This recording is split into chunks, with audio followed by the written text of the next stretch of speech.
All right, everyone. I'd like to thank everyone for coming to the second student colloquium of the Math Club.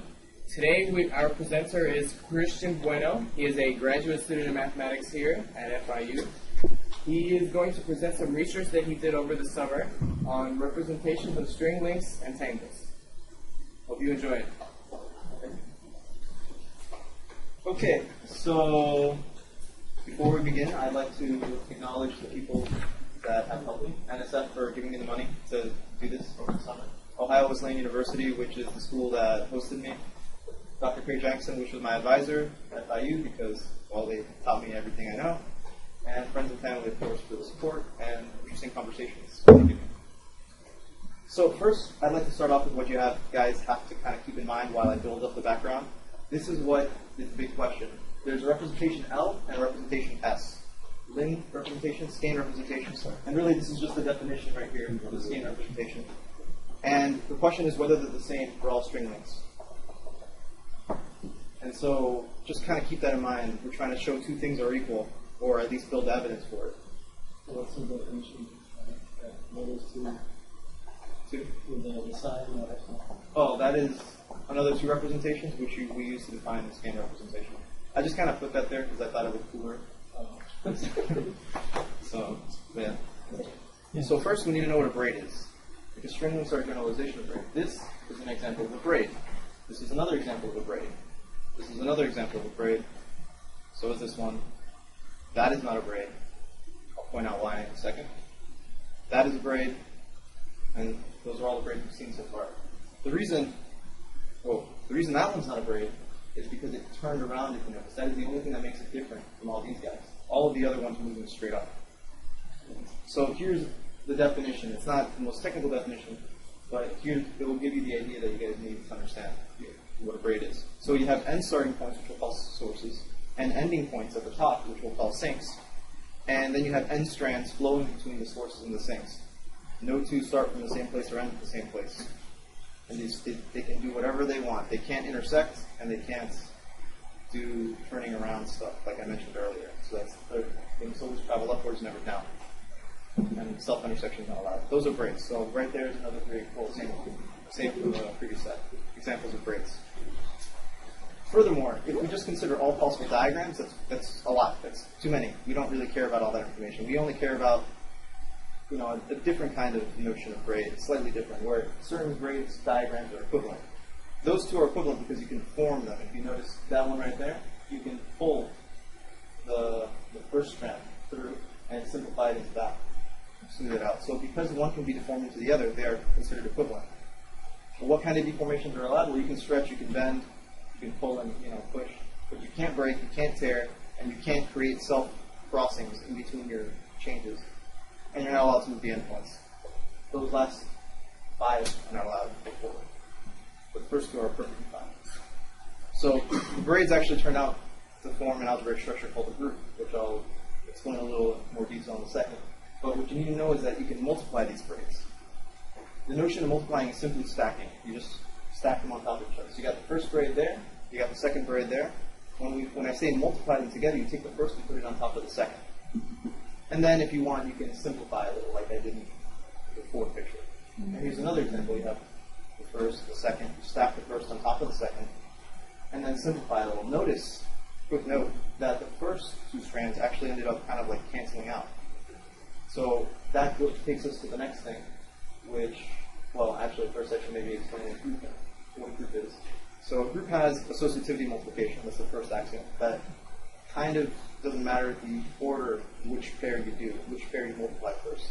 It doesn't matter if you switch the order. A times B doesn't always equal B times A, but you can move the parentheses around, which pair you do first.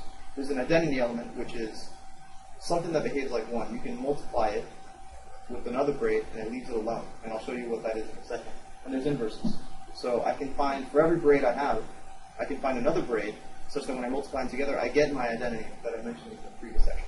And for the braid group, in particular, it's never commutative. A times B does not equal B times A. Well, except in the case of 2 strands or 1 strand. Those are the only ones where it's commutative. Everything else is sometimes A times B does not equal B times A.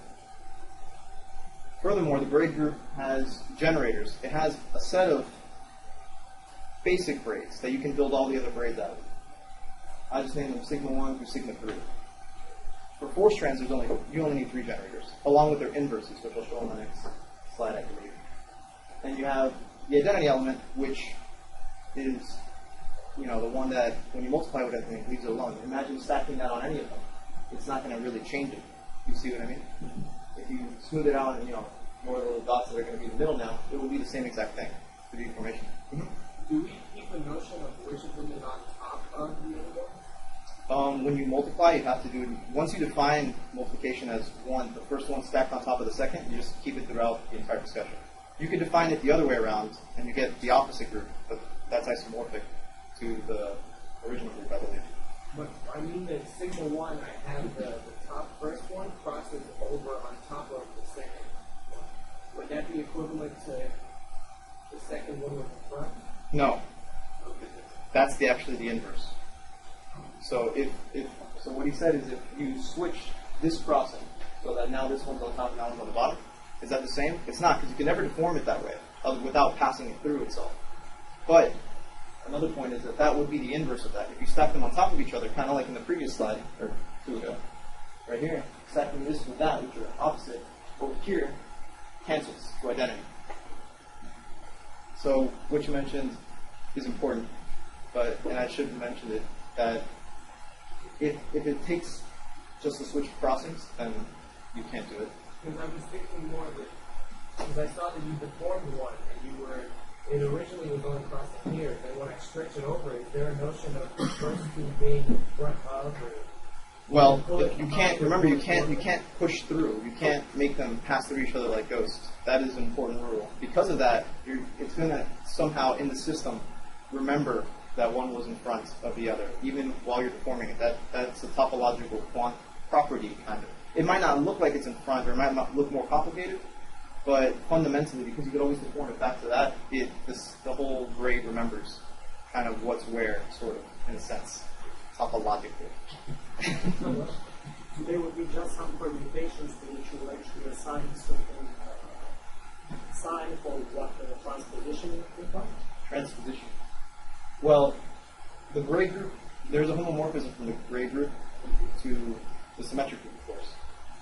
But anthropomorphism specifically, yeah. I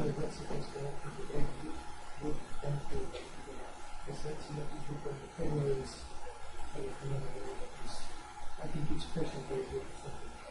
But coming back to what he's saying, so for instance, to sigma 1, if you assign the permutation 1, 2, 3, 4 going to 2, 1, 3, 4, you will have to have 2 different ones corresponding to which one is on top versus which one is down. You will have to, you'll have to do something more. You'll have to multiply things together. Maybe more than 4. Like, for instance, So 4 maybe more. like another reason why it could be anthropomorphism is this one, if you can imagine it as being the transposition 1, 2. But if I stack this with itself, the powers of it, it's a different braid, but it's still, 1, 2. Exactly. Yeah. So, actually, B2, which is the braid with the 2 strands, is actually isomorphic to the integers. If that helps at all, I don't know why. Maybe it gives you some references to that. I was just wondering, do they formalize this algebraically? Yeah, there's a way you can do it with presentations, which I get to in a second. So here's the braid relations, which is kind of what Professor Reach was asking. Is there a way to just do it abstractly without having to start talking about diagrams and topology and things like that? And we can. You just specify the set of symbols, sigma 1 through sigma n minus 1. This would be for n strands. So sigma 1 through sigma n minus 1. And you kind of start talking about what happens when you multiply. Is there some things that doesn't change, or, is there some things that, what's the algebra of this? And so the first braid relation, that if you have, for instance, sigma 1 and sigma 7, right? Sigma 1 only switches the first pair. Sigma 7 switches the 7th pair. If you multiply them together, or if I multiply them in another order, I could always drag this stuff here, the V formation, and it wouldn't make a difference if this one was up here or that one was up there. It doesn't matter which one I multiply in which order. So, I don't know. Let me see if there's another way to explain that. Draw picture. Draw picture. All right. So if I have this, right? Yes. I'll draw on the other side. If you draw on the other side, you draw.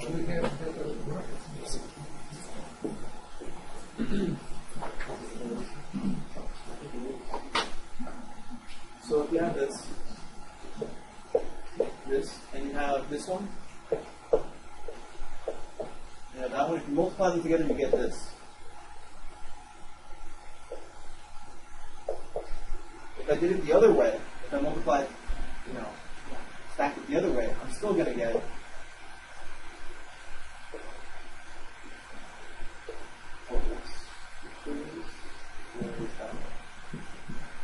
still going to get that. Because when you stack, you can deform, so I can just slide these up or down the strands. See, I can kind of start sliding this up or down, and sliding this up or down. If I do it in the other order, I'm still going to get this. If I stack it on top of that. And you see it as like, imagine you connect two ends of the. Take the left top diagram and the lower left diagram. Imagine you're attaching the ends of the strings. Did you see that as a translation down the string? Yeah, you're kind of translating it up and down the string. So it doesn't really matter, because they're not going to interact at all. They're not going to entwine with each other. They're independent, so it doesn't matter which order you multiply them in. So maybe it'd be easier if I should have just actually drawn what the other multiplication would have been. The other multiplication would have been, when I stack them, I will get something like this. That, but it's the same exact thing. Doesn't make a difference. Do you have to stay within the bounds of the outer points? But Stay within the bounds, because I never see you like connecting one point you and don't then have going to. around. You don't have to stay within the bounds of the outer points. I mean, you can't go off to infinity to the left or off to infinity to the right, but it's fine because you can always deform it so that it's within the boundaries of the outer points. Yeah. But yeah. The grades keep them together. Yeah. So then there's another relation which I will not draw, and I'm not going to explain because that one's more complicated. But it's also true that if you take sigma 1, sigma 2, sigma 1, it's the same thing as doing sigma 2, sigma 1, sigma 2. And so on and so forth. And these, just with these, imagining a couple symbols and imposing that these things are equivalent if this happens, that will define the braid group. By Abstractly. the way, the second relation is for the fields. Yeah. So, and that's what that bottom thing down there, the abstract braid group is isomorphic to the original definition with actual physical strands. And that's actually why the braid groups are usually considered nice and pretty, because you can have a physical interpretation and mechanical interpretation of them. So anyways, now we're moving on to what I read about. So up there we have string links. These are guys where you now remove the condition that things must always flow upwards. Now they can be twisted around, like this one, which is like a fish, and that one, which is all twisty, and the one over there, which is like a bigger fish. And then tangles, you can do even more crazy things. You can have 3 loops, and you don't even have to start with the same number of points on the bottom and the same number of points at the top. They can get quite wild. String links is what I've focused on.